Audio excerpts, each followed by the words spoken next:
a marre de ces gens-là qui viennent piller notre côte là. Cette vidéo a été tournée par un pêcheur guyanais. Sur Facebook, il dénonce régulièrement la pêche illégale côtière pratiquée par des bateaux étrangers en bois appelés tapouilles dans cette région française d'Amérique du Sud. Depuis des années, des embarcations du Suriname, du Guyana et du Brésil viennent dans les eaux françaises où les réserves de poissons ont été davantage protégées. Mais d'après ce pêcheur, le problème empire d'année en année. Je publie ces vidéos pour alerter les autorités du pillage halieutique sur le territoire français. À chaque fois que je fais une sortie, je rencontre une vingtaine de tapouilles à chaque fois. Le record que j'ai pu compter était de 43 tapouilles en une journée. Si ils continuent à pêcher comme ça, je pense que d'ici 2 ans, on n'aura plus rien. Depuis bon matin, 6 heures, là, à 23e tapouille. Le poisson le plus convoité par ces bateaux est l'acoupa rouge, notamment pour ses vessies natatoires. Cet organe interne lui permet de contrôler la profondeur à laquelle il flotte dans l'eau.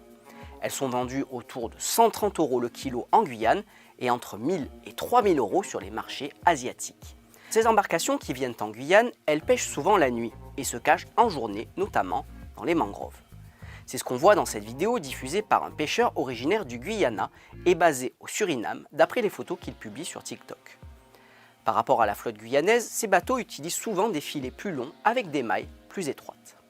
Eux, ils viennent avec des maillons qui sont tout petits. C'est-à-dire que tous ceux qui fassent, tous les poissons qui font moins de 30 cm, ils ramassent tout. Ça détruit la ressource. Vous qui avez déployé kilomètres filets, frère.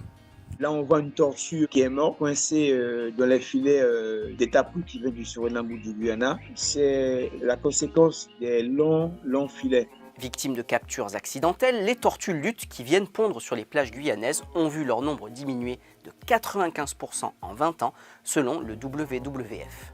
En septembre 2022, cette ONG a d'ailleurs réalisé un survol de l'ouest guyanais.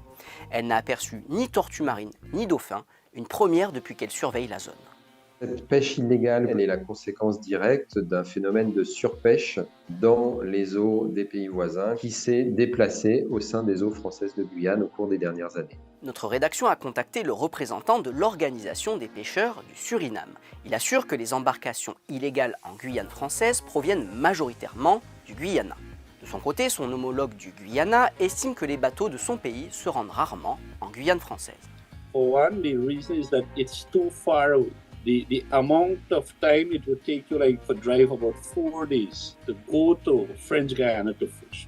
It would be too costly. Now the idea about fishing in French Guiana, the French, they are very strict about exploiting their resources. So those areas always have a lot of fish.